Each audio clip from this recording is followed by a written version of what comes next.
the other big geopolitical thing, which I thought had a tremendous impact locally and was revealing for the United Kingdom, was obviously the invasion of Israel by Hamas on the 7th of October.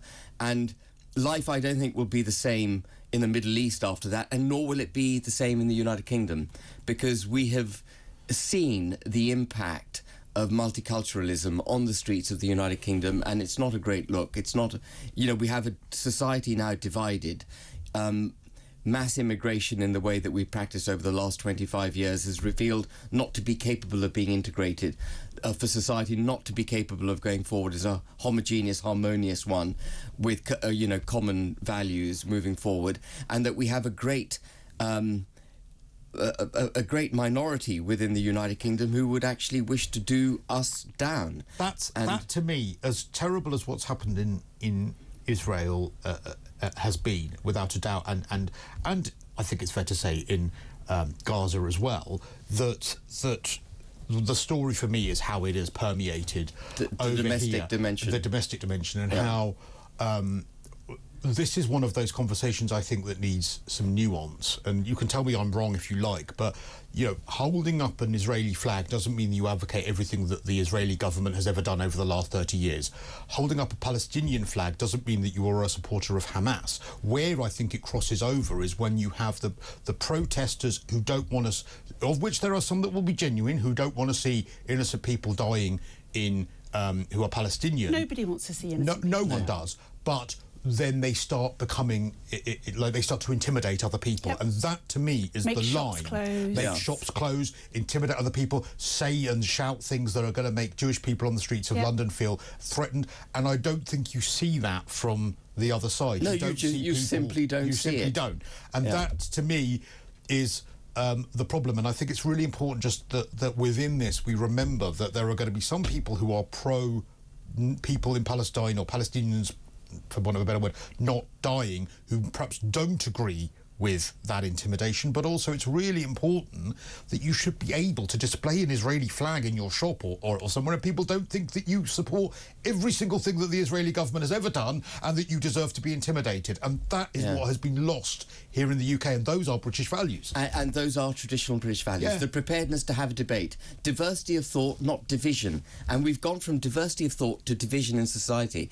In the pursuit of multiculturalism, in this belief that by taking in lots of different cultures we'll emerge as a stronger country, actually we've ended up dividing ourselves rather than having the engagement at an intellectual and cultural level that would have made us richer. It hasn't worked. Really difficult, and I think friendships have been strained massively here in the UK. I think of a friend that I have, a really good friend, who is absolutely gone down the rabbit hole that every single aspect of Israel is an occupation within what's happening over there, and that that Hamas were a resistance movement on October the 7th. And it's difficult. It's made those sorts of friendships really tough, because you try and reason and say you cannot call what happened on October the 7th resistance. It was an act of terror. But not only was it an act of terror, it was an act of terror that was celebrated by many of these people. And to me, you can't ever celebrate anyone being massacred, ever, anywhere.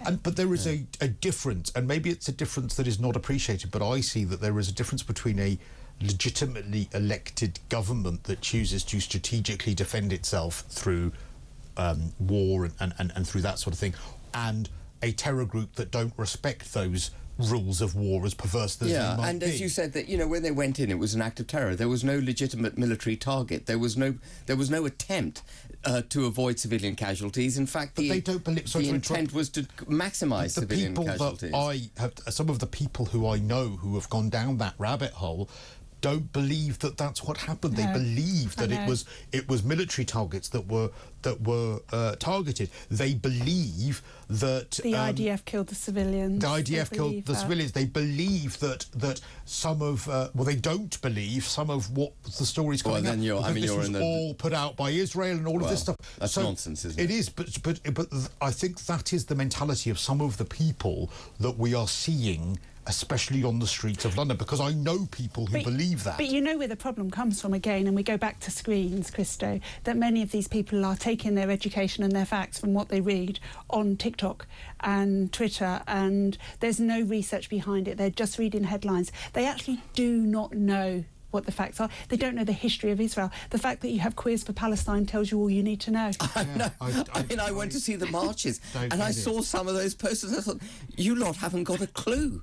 You know, you try and go. Yeah, go to Gaza and try that one. Let's see how that works out for you. It's really depressing because there's no nuance and no and there's such distrust on both sides. I don't know whether this will ever get solved, and I'm so depressed about where that is, but I'm more depressed about how it's permeated so much domestically. of the United Kingdom. For me, that's the crucial thing. Without a doubt. You know, there will always be wars abroad which should be stopped and where innocent people are being killed. But for them to play out on the streets of the United Kingdom in the way that they played out... Every single weekend. And that really does worry me for the future and of this you know country. what, and again, I'm going to say it because I just want it to be said for the cheap seats, but, you know, if you are someone who is desperately more upset by Palestinian death than Israeli death because you have a link to people who are Palestinian, and you are quietly and you are respectfully protesting, you go right ahead. That's a British value, we'll let you do that. It's when you are doing it and intimidating others and making shops close and shouting anti-Semitic or anti-Jewish phrases, I just think that's the issue. That is the big problem, and we're seeing so much of that, and it's monumentally depressing.